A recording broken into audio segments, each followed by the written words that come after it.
Matt, about that. you've got you on your own side. I mean, Karen Andrews, who now seems to be going to be standing for the deputy leadership or whatever of the Liberal Party, she wants to run, but she says that the climate change issues should be dealt with in a sensible manner. Is there something else these people can talk about? Well, Alan, I think it's a fool's errand to think we'll win back seats that we've lost to, say, the Teals by agreeing with them. I mean, if you agree with your opponents, the public will probably just stick with the opponents, stick with the real deal. We actually have to, at some point, confront and argue for our own set of values and principles, which when I joined the Liberal and Nationals parties, Alan, when I joined the LNP, our principles and values stood for small government, lower taxes, lower regulation, the development of our nation, including at the frontiers, the support for families, the investing in our defence and national security. So maybe we just focus on those things and we might have a chance of making this a contest and winning seats. The reality is, Alan, if we want a bigger coalition party room, we've got to get behind a smaller government. Absolutely. Look, thank God for this bloke. I know the viewers out there are clapping. You've said for months that net zero is as dead as disco. Boris Johnson's walking away from his climate commitments.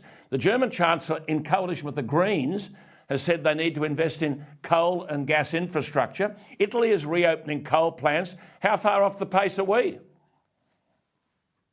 That's right, Alan. I wish we would just wake up to this. We've had really an opportunity at a last-minute reprieve because after the Glasgow conference, I was concerned we would just have to cop the harsh reality of Greens policies and we perhaps wouldn't wake up to things until we went through the school of hard knocks. But having seen directly what net zero policies does to a country, as we can see in Europe and there's Sri Lanka as well, if you want another example, if we can see that right now, surely we have an opportunity here to say, look, maybe we should just pause. I mean, how absurd have things got, Alan, where apparently the mainstream policy position in this country is that we should fundamentally transform the way we grow food, the way we make things, the way we provide energy with technologies that do not yet exist. That's the mainstream position.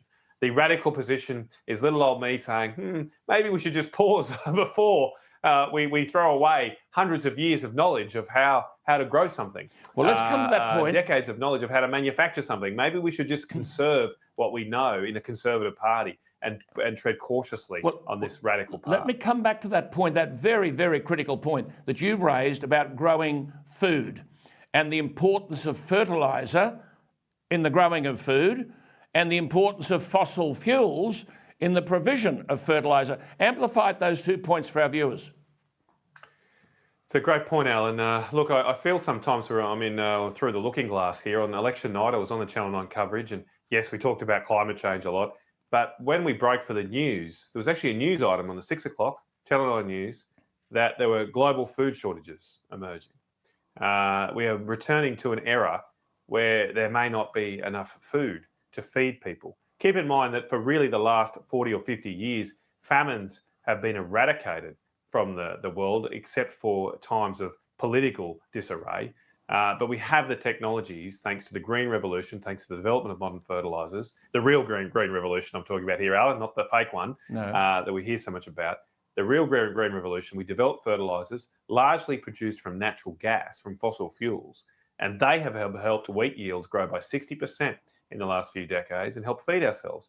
Now, if you turn off the fossil fuels tap, if you take away the use of gas, sometimes coal, to create these fertilisers, you will drop wheat yields back down to those pre-industrial levels. And with 8 billion people walking around the planet right now, a lot of people will go hungry.